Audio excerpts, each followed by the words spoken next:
지난주에 이어서 오늘 느헤미야서 2장에서는 느헤미야가 어떻게 성벽 공사를 시작하게 되었는지를 아주 자세하게 전하고 있습니다.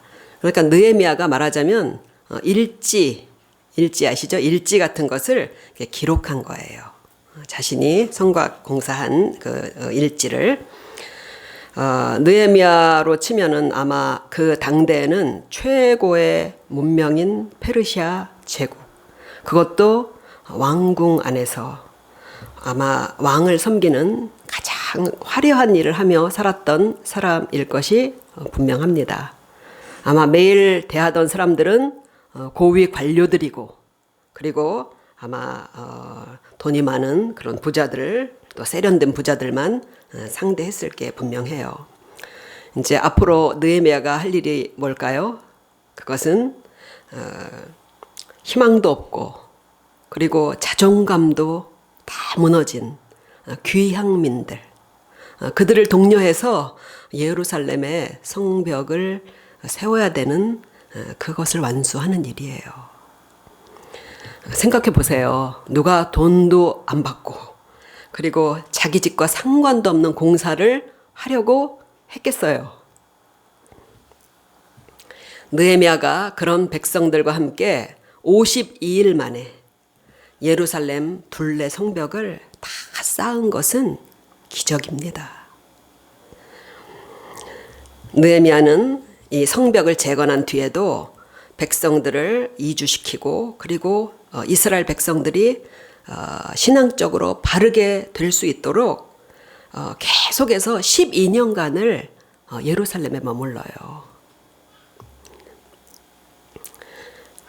그것도 부족해서 페르시아로 돌아갔다가 다시 예루살렘에 복귀합니다.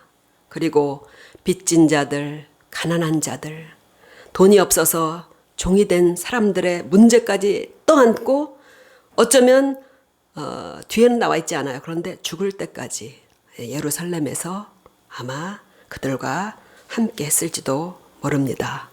히브리서 보면 모세가 그랬다고 그러잖아요.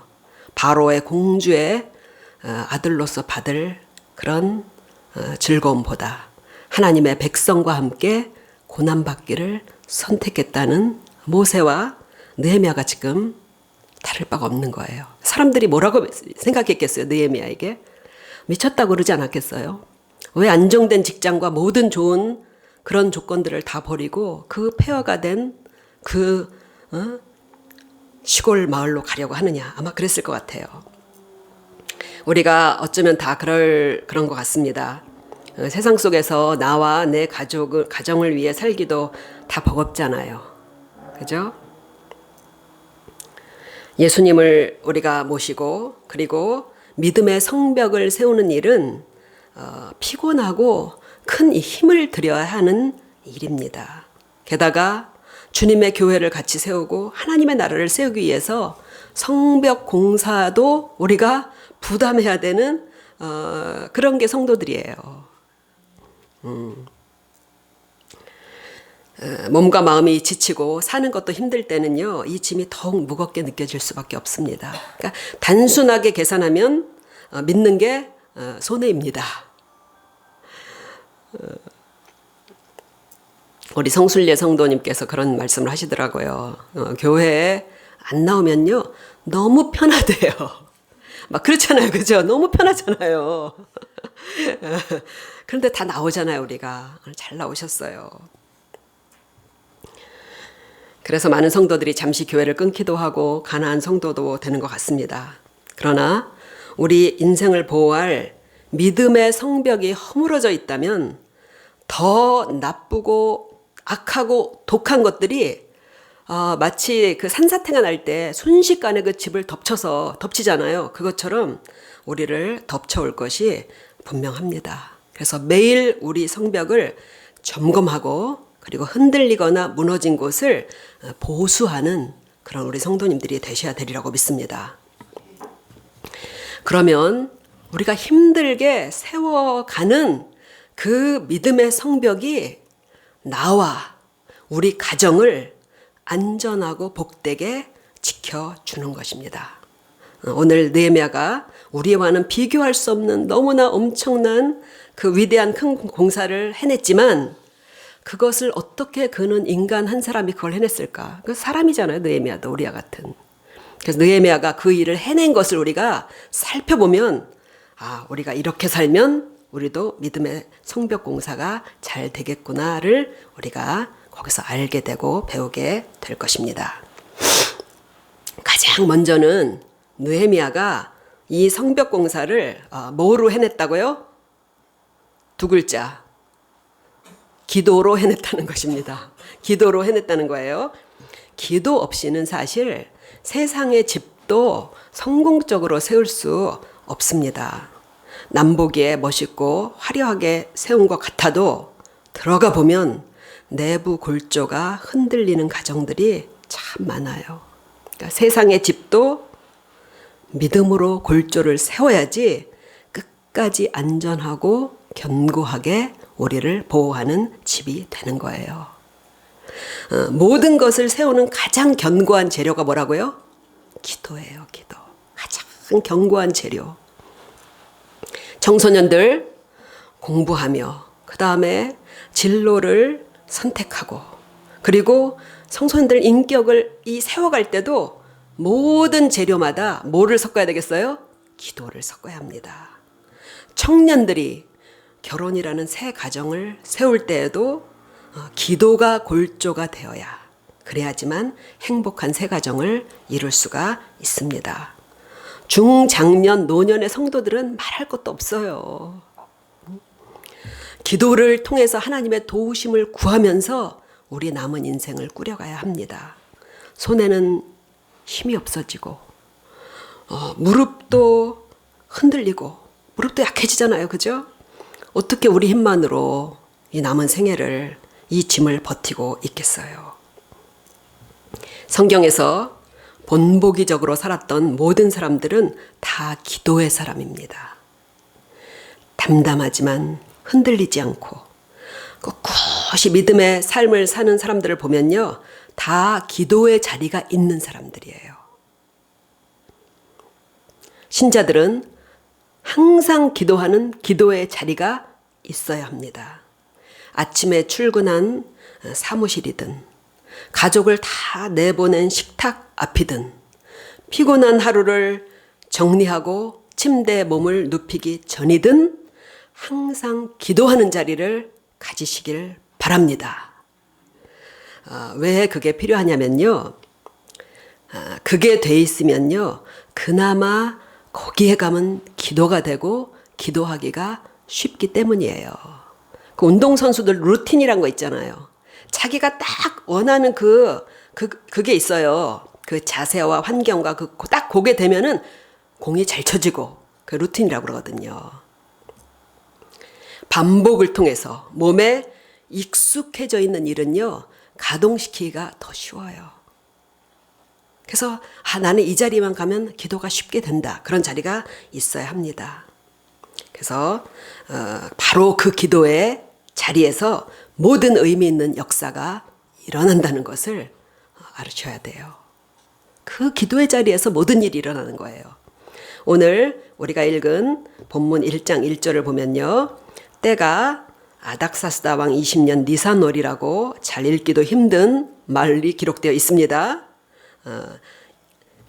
지난주에 봤던 1장 1절을 보면요. 느헤미야의 기도가 언제 시작되냐면요. 같은 해 기슬르월에 시작되었다고 그렇게 기록이 돼 있어요. 1장과 2장 사이에는요. 4개월의 시간이 있는 거예요. 4개월이 지난 거예요. 느헤미야가 굳이 달까지 이렇게 언급한 것은 내가 성벽 재건을 결심한 뒤 4개월 동안 기도했다고 말하려는 거예요. 다른 말로 4개월이 지나서야 하나님의 응답이 구체적으로 일어났다는 것입니다. 이것은 기도의 한 원리를 우리에게 가르쳐 주는 거예요. 우리가 기도를 잘하지 않는 이유 중 하나가 뭘까요? 이렇게 4개월 동안 아무 일도 일어나지 않는다는 거예요. 기도를 해도. 오늘 기도하고 내일 바로 응답하셨다면 아마 기도하지 않을 사람은 없을 거예요. 기도 응답은 왜 항상 늦는 것일까요? 그러나 우리가 이제 뒤에서 살펴보면 알겠지만 이 기도하는 4개월에 하나님이 응답하지 않은 게 아닙니다. 이 기도하는 중에 받은 지혜로 느헤미야가 성벽 공사를 완벽하게 구상했던 시간임을 우리가 알 수 있어요. 오늘 기도하고 일어났는데 아무 느낌도 없고 또 하루 종일 아무것도 바뀐 것 같지 않지만 그렇지 않다는 거예요. 믿음의 기도는 반드시 이 일의 성취를 위해서 어느 부분에서든 움직이고 있음을 믿으시기 바랍니다. 우리가 기도하면 어느 부분인가는 움직여지고 있어요. 하나님은 반드시 기도를 들으시고 어떤 결과로든 응답을 하십니다. 다만 기도하는 우리에게 필요한 것은 하나님이 내 기도를 들으시는지 안 들으시는지 모르면 안 되는 거예요. 하나님은 내 기도를 반드시 들으셔. 그런 확신이에요. 그래서 1장을 우리가 잘 읽어보면요. 느헤미야는 하나님이 기도를 응답하신다는 큰 확신이 있다는 걸 알 수 있어요. 그래서 느헤미야가 그렇게 기도하거든요. 하나님을 경외하고 계명을 지키는 자에게 긍휼을 베푸시는데 나와 조상들이 그러지 못해서 이 꼴을 당한 거를 회개해요. 자기가 회개를 합니다. 그리고 돌이켜서 주님을 따르면 다시 복을 주신다고 하셨으니까 그 말씀대로 응답해 주실 것을 느헤미야가 말씀을 짚어가면서 그렇게 확신 있게 기도를 해요. 하나님이 하신 말씀이기 때문에 어김없이 들어주실 것을 믿고 기도했다는 것이에요. 우리 성도들 역시 성경의 약속을 근거로 기도하는 겁니다. 약속을 근거로 기도해요. 우리 기도가 막연히 하늘의 어딘가에 있는 절대자, 천지신명에게 기도하는 게 아니에요. 지성이면 감천이라는 것을 의지해서 기도하는 것도 아닙니다. 예수님께서 말씀하신 것을 우리는 믿고 기도하는 거예요. 너희가 내 이름으로 무엇을 구하든지 내가 시행하리라. 그래서 우리 기도에 누구의 이름으로 기도해요? 예수님의 이름으로 기도하는 거예요. 아무리 잘나고 헌신한 사람도 내 이름으로 기도합니다는 안 되는 거예요. 그래서 우리 기도에 이 예수님의 이름으로 기도하는 이 의미에는요, 응답을 받기 위한 주문 같은 건 아니에요. 끝에다 무조건 그 말만 붙이면 된다는 건 물론 아닙니다. 예수님의 이름으로 기도하기 위해서는 먼저 예수님을 우리가 믿는다는 거죠. 주님이 하나님의 아들이시고 그리고 내 죄를 속죄한 구원자이심을 믿는다는 것이 이 안에서 들어있는 거예요. 우리 다 그거 믿잖아요. 그죠? 다 믿잖아요. 그러니까 물론 예수님이 우리 죄를 속죄하신 것을 믿는다는 것 안에는 항상 우리 죄에 대한 자백과 회개가 느헤미야처럼 들어가는 거예요. 느헤미야가 회개하고 기도했듯이 우리도 항상 성령님과 양심이 지적하는 죄를 회개하고 기도하면 느헤미야처럼 담대하게 응답받는 기도를 할 수가 있는 것입니다. 하나님이 기도 응답을 받으시는 유일하고 합법적인 통로가 예수님을 통해서라는 것을 믿으십니까? 네. 그렇다면 하나님은 반드시 우리의 기도를 들으시고 응답해 주심도 믿으시고 기도로 믿음의 삶을 잘 세워나가시기를 부탁드립니다. 두 번째로 하나님이 기도에 응답해 가시는 과정을 오늘 본문에서 배울 수가 있어요. 우리는 하나님의 기도에 응답을 받아가면서 살지만 자기 문제는 잘 몰라요, 사람들이. 그런데 하나님이 느헤미야의 기도를 어떻게 응답하시는 과정을 보면은 그러면은 우리가 내 기도도 하나님이 이렇게 응답하고 계시는 거라는 것을 알 수 있다는 거예요. 넉 달이 지난 어느 날 느헤미야가 한 잔치에서 왕이 베푼 잔치겠죠. 왕에게 포도주를 따르면서 의전을 챙기고 있을 때였습니다. 그때 왕이 포도주를 따르는 느헤미야 얼굴을 유심히 보았다고 그래요. 그리고 느헤미야의 안색을 살폈다고 합니다. 느헤미야의 안색이 밝았을까요? 어두웠을까요? 어떻게 밝겠어요? 자기가 감당을 해야 될 그 일을 생각할 때, 불가능한 일을 해야 되는 걸 생각할 때 안색이 밝을 수가 없는 거예요. 근심이 있으면 얼굴에 어떻게 돼요? 나타나죠. 그러니까 아닥사스다 왕이 그런 거야. 너 마음에 근심이 있기 때문에 얼굴에 수심이 있다고 그러는 거예요. 근심이 얼굴에 수심으로 드러나는 거예요. 지금 현재 예루살렘 성은 페르시아 왕의 조서에 의해서 현재 재건축이 금지된 상태예요. 재건축 금지 명령이에요. 그 조서를 내린 사람이 다름 아닌 지금 느헤미야 앞에 있는 아닥사스다 왕 본인입니다. 그러니까 이 성전을 재건축하는 가장 큰 장애물은 뭐냐면요. 왕이 자기가 내린 법령을 바꿔야 된다는 거예요. 그러니 느헤미야가 얼마나 고민스러웠겠어요. 그러니까 즐거운 자리에서 느헤미야가 수심이 가득 차서 수를 따르기 때문에 왕이 기분이 좋았을까요? 나빴을까요? 안 좋아요. 그래서 느헤미야에게 묻는 거예요. 너 왜 보통 때하고 달리 얼굴에 그렇게 수심이 가득하냐? 어? 속에 무슨 근심이 있는 게 분명하구나. 그러니까 긍정보다는 부정적인 느낌이 이 안에 있는 거예요. 암살과 암투가 벌어지는 궁중의 생활에서 왕은 최측근도 믿으면 안 되던 시대가 페르시아 시대예요. 하루아침에 모반이 일어나거든요. 특히 이 아닥사스다 왕은 그 아버지가 누가 하면 아하수에로 왕이에요. 기억나세요? 아하수에로 왕? 어디선가 들으신 기억이 날 거예요. 누구냐면요. 왕비 에스더의 남편이에요. 그러니까 이 아닥사스다 왕은 사실은 그 에스더의 에스더가 아닥사스다 왕의 계모라는 거예요. 그런데 이 아버지 아하수에로 왕이 신하에게 살해당한 뒤에 왕위에 오른 왕이 아닥사스다 왕이에요. 이건 세계사에 다 기록된 이야기들이에요. 그렇기 때문에 의심이 묻어나는 왕의 말에 느헤미야가 거기 보면 크게 두려워했다고 돼 있어요. 왕의 기분을 상하게 하고 뭔가 의심을 불러일으켰다면 가차없이 끌려나갈 수도 있는 상황인 것입니다. 그러나 느헤미야는 이것이 그동안 기도했던 그 기회라는 것을 직감을 해요.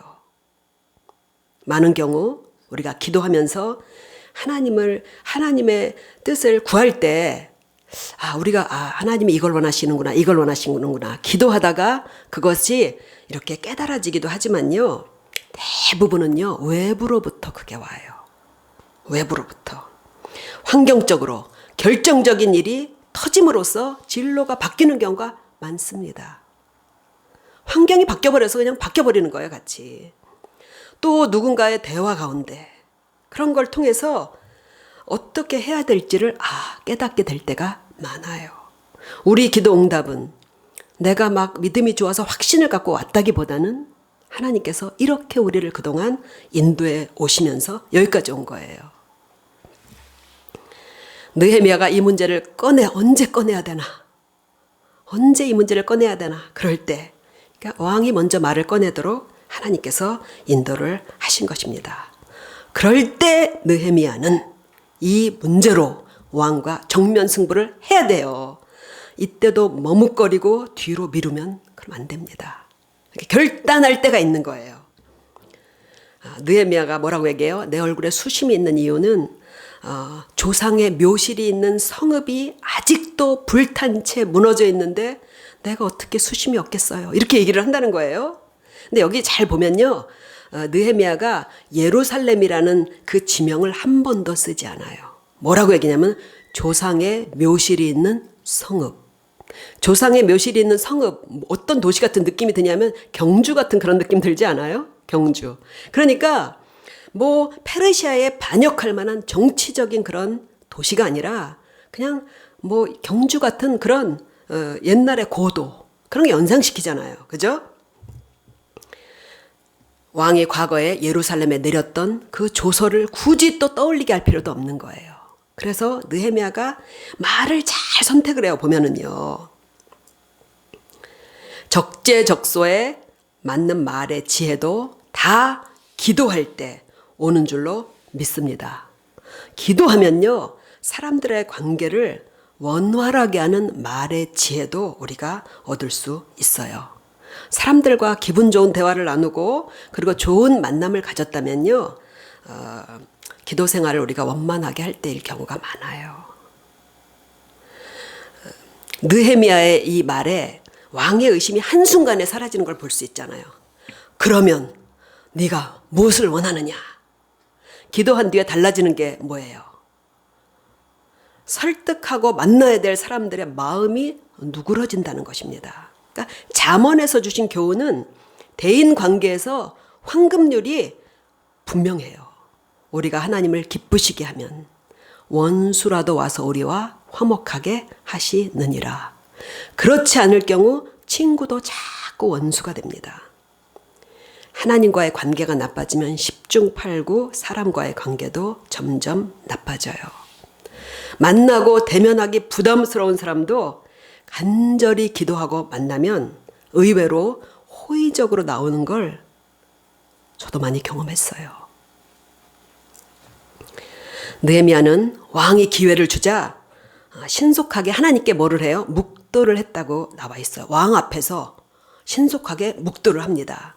일이 순조롭게 풀릴 것 같은 조짐이 보여도 뭘 해야 돼요? 기도를 해야 됩니다. 신자들이 형통하게 잘 될 때는요, 그거를 방해하려는 마귀의 세력이 준비하고 있어요. 그래서 항상 매사에 신중하게 모든 일에 끝까지 기도를 해야 되는 거예요. 그때 느헤미야는 무너진 성벽을 세우도록 나를 유다에 파견해 주실 것을 요청합니다. 쉬운 부탁 아니에요. 이거 절대 쉬운 부탁 아닙니다. 매일 왕의 의전을 살펴야 되는 최측근 신하가 내 일 좀 보러 보내달라는 거예요. 이런 말을 꺼내는 것 자체가 이건 직무유기고 왕을 반역하는 거역하는 행위가 되는 거예요. 만일 느헤미야가 기도하고 하나님의 확신을 받지 못했다면 입을 뗄 수도 없는 말이에요. 알잖아요, 우리가. 나 여기 좀 나가게 해주십시오. 이런 말 쉬워요, 어려워요? 어려워요. 나 이 회사 이제 나가려고 합니다. 어려워요, 되게 말하기. 그런데 6절에서 왕은 그 말을 듣고 아주 예상 밖의 반응을 보여요. 뭐라고 해요? 그래? 얼마면 되니? 얼마간이나 갔다 오면 되겠냐? 그렇게 물어본다는 거예요. 아닥사스다 왕이 본래 인자하고 그리고 직원들의 복지를 잘 챙기는 왕이라서 그랬겠습니까? 아니에요. 사람의 마음을 만지시는 분은 누구세요? 하나님이셔요. 하늘의 왕이신 하나님께 기도하자. 하나님께서 땅의 왕의 마음을 움직이셔서 응답을 주시는 것입니다. 사람의 마음을 내 정성으로 감복시켜서 내가 잘해서 그 사람의 마음을 얻고 그 사람을 바꾸려고 생각한다면요, 안 돼요. 다 아시죠? 그럴수록 오히려 역효과가 나기도 해요. 아무리 잘해준다고 안 바뀝니다. 사람은 쉽게 자기가 가지고 있는 근성과 성질머리와 생각을 바꾸지 않아요. 그러니까 남이 바꾸려 하면요, 오히려요, 더 꽁꽁 문단속을 합니다. 마음을 움직이고 싶다면 하나님께 부탁드려야 돼요. 그러나 누군가와의 불편한 관계로 인해서 기도를 계속 했는데도 상대의 마음이 계속 딱딱하고 부드럽게 열리지 않는다면 상처받지 마시기 바랍니다. 아직 기도가 부족해서 그럴 수가 있어요. 아니면 굳이 그 사람의 마음을 부드럽게 하실 필요가 없어서 그런 거예요. 하나님도 별 중요치 않은 기도는 패스하십니다. 별 중요치 않은 사람요, 하나님 패스하셔요. 사람들이 다 나를 좋아하고 내게 호의를 갖고 살아야 된다는 생각도 큰 짐이에요. 나는 그렇게 살아야 돼. 그거 큰 짐입니다. 아무리 도리를 다해도 나를 싫어하는 사람은 그대로 둔 채 같이 사는 거예요, 그냥. 예수님도 그렇게 적이 많으셨잖아요. 왕이 호의적으로 나옵니다. 그럴 때 이제 느헤미야는 이제 준비한 것을 막 일사천리로 쏟아 놓아요. 7절을 보니까 조서를 하나 써주십시오. 그래서 내가 저 아래 남쪽 예루살렘까지 가는데 이제 그 중간에 나라들이 많잖아요. 속국이에요, 페르시아에. 거기를 무사히 통과할 수 있도록 조서를 써주십시오. 그리고 8절에 보면 그 숲을 감독하는 아삽에게 조서를 내리셔서 성곽의 문 그리고 내가 살 집 이것을 지을 수 있는 필요한 제목들을 주게 해 주십시오. 막 그걸 쭉 얘기해요. 그러니까 어떻게 그 짧은 시간에 중요한 그런 계획들을 일목요연하게 말할 수 있었겠어요? 느헤미야가 기도하는 4개월 동안 하나님이 주시는 지혜를 모아서 모든 계획을 다 짜 놓았기 때문에 그게 가능하게 된 것입니다. 그렇기 때문에 극적인 결과가 보이지 않는 기간에도 하나님은 우리 기도에 성실하게 응답하고 계신다는 것을 우리가 알아야 돼요. 그리고 결정적인 순간에 일이 형통하게 탁 터지는 것입니다. 그렇기 때문에 이 모든 일을 느헤미야는 이렇게 고백하는 거예요. 이 일들이 있은 다음에 이걸 보고 일이 이루어지는 것을 보고 8절에 뭐라고 말하냐면 내 하나님의 선하신 손이 나를 도움으로 왕이 허락하고 이게 얼마나 두렵고 불가능한 일이었는지 느헤미야가 알잖아요. 그럼에도 불구하고 이런 결과가 나왔다는 것은 하나님의 선하신 손이 나를 도우셨기 때문이라고 말할 수밖에 없는 것입니다. 심지어 느헤미야가 구하지 않은 것까지도요. 왕이 덤으로 자꾸 얹어줍니다. 9절에 보니까 너 위험해서 안 돼. 군대 장관과 마병을 보내어서 나와 함께 하게 하시기로. 기도한 사람만 하나님의 손이 나보다 크다는 것을 압니다. 우리 성도님들 매일 기도하고 응답을 받아가시면서 하나님의 선하신 손을 매일매일 체험하며 사시기를 축복드립니다. 마지막입니다. 이렇게 해서 느헤미야가 갑니다. 어디로? 예루살렘으로 갑니다. 이제 모든 일은 일사천리로 막 진행되고 아무 장애물도 없이 진행되었을까요? 그렇지 않습니다. 10절을 보면요. 불길한 사람들이 등장해요. 10절. 호론 사람 산발락과 종이었던 암몬 사람 도비아가 이스라엘 자손을 흥왕하게 하려 하는 사람이 왔다 함을 듣고 심히 근심하더라. 이들은 뒤에 계속 나와요. 끝까지 성벽 공사를 방해하고 심지어 느헤미야를 암살하려고까지 합니다. 우리가 믿음의 성벽을 세우는 일에는 하나님의 선하신 손이 어떻게 해요? 함께 하셔요. 도와주서 함께 하셔요. 그러나 장애물이 없는 형통은 없어요. 성경에서 형통이라는 말에는 장애물이 없이 내 소원대로 모든 것이 된다는 뜻이 아닙니다. 성경에서 형통했다 말하는 대표적인 사람이 누구냐면 요셉이에요. 요셉. 그런데 요셉이 형들의 미움을 받고 종으로 끌려갔을 때도 성경 보면요. 그가 형통했다고 돼 있어요. 모함을 받아서 감옥에 갇히게 됐을 때도 요셉이 감옥에서 형통했다고 그렇게 성경은 기록을 해요. 신자들은 예수님을 잘 믿고 하나님을 경외하는 가운데 있다면 어떤 상황에 있어도 형통한 거예요. 하나님의 선하신 손이 함께하고 있는 것입니다. 당장 아닌 것 같아요. 그러나 지나고 보면 하나님의 선하신 손이 나와 함께 했다는 것을 고백하게 됩니다. 예수님을 믿기만 하면 만사형통이야. 그거 누가 믿겠어요. 그럴 수 없잖아요. 이 인생사가 생로병사, 희로애락이 그냥 엮여가지고 그 얼마나 다양해요. 그죠? 그런 이 세상을 정말 아무 일 없는 것만 짚어가면서 평생 살아간다는 것은 불가능한 일입니다.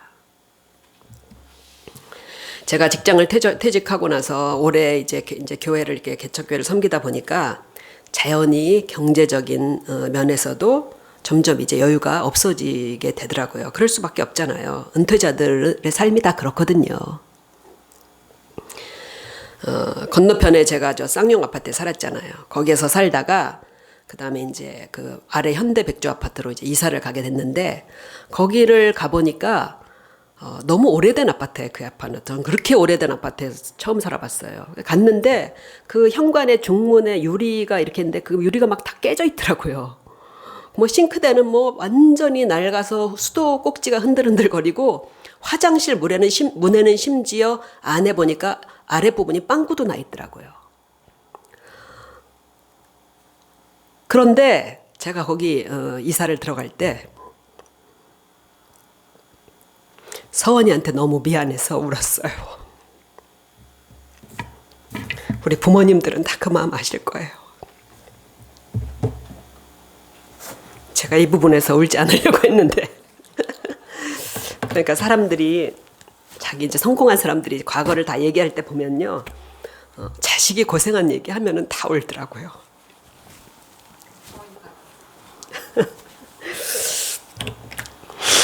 그런데요, 이제 제가 그래서 이제 사실 울면서 거기를 들어갔거든요. 그런데 가서 살다 보니까요, 너무 좋은 거예요. 거기 근처에 편의시설이 너무 잘 돼 있어서 정말 그렇게 편한 동네는 처음이었어요. 그리고 서원이는 방역이 가깝다고요. 그렇게 신나게 잘 돌아다니더라고요. 우리가 자식들에게 상처가 되지 않았을까 하는 그런 일들이요, 의외로 그렇지 않더라고요, 보니까. 서원이 그래서 너무너무 편하게 거기서 6년을 우리가 살았어요. 그리고 이번에 어디로 이사 갔어요? 제가 하남으로 이사를 갔거든요. 그러니까 서울 특별 시민으로 살다가 경기도민이 되는 그것도 되게 이상해요. 저는 옛날에 정옥훈 권사님이 청담동에 사시다가 오금동에 오시는데 굉장히 마음이 서글펐다는 말씀 그거 이해되더라고요. 뭐 청담동이나 오금동이나 비슷할 것 같은데 아닌가 봐요. 그죠? 그래서 제가 이제 우리 또 이제 은혜자매가 격려도 해주시고, 그래서 이제 제가 이제 그런 마음으로 하남에 갔는데 가보니까 또 너무 좋은 거예요. 거기는요, 앞이 다 트여 있고 녹지대가 너무 많고 한적하고 집 밖으로만 나가면은 공원이 천지예요. 운동하기도 너무너무 좋은 거예요. 하나님의 선하신 손이 함께 하신다는 것은 모든 게 다 점점 발전하기만 하고 남들이 부러워할 만큼 성공하는 것만 하나님의 손이 함께 하시는 게 아니라는 것입니다. 사람이 늘 인정받고 계속 잘 될 수만은 없는 거예요. 우리의 믿음이 뭡니까? 어떤 상황에서든 하나님의 선하신 손이 나와 함께 하심으로 주님의 뜻 안에서 이 또한 잘 이겨나갈 것을 믿는 그런 확신과 신뢰인 것이에요. 모든 것이 형통할 때 함께 해주신 하나님의 선하신 손에 감사하십시오. 하나님의 손이 없었다면 이룰 수 없는 일들이었어요.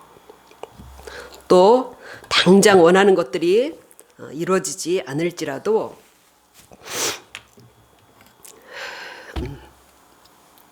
우리의 겉사람이 점점 쇠퇴간다 이런 생각이 들지라도 하나님의 선하신 손은 끝까지 우리와 함께 하셔서 우리를 강하게 하실 것을 믿으시기 바랍니다.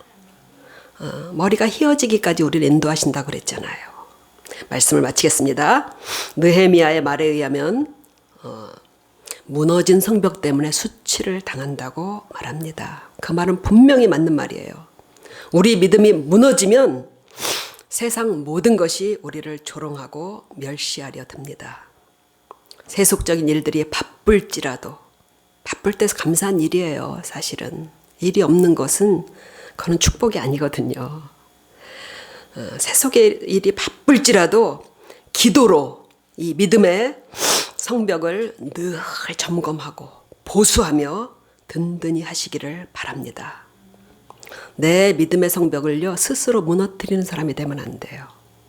그리고 하나님의 나라의 성벽도 무너뜨리는 자가 아니라 세우는 자들이 되시기를 축복드립니다. 느헤미야처럼 하나님의 선하신 손이 우리를 도와주셔서 우리가 주 안에서 계획하고 기도하며 하고 있는 모든 일들을 반드시 매일매일 한 걸음씩 인도하셔서 우리를 복되게 하실 줄을 믿습니다. 아멘.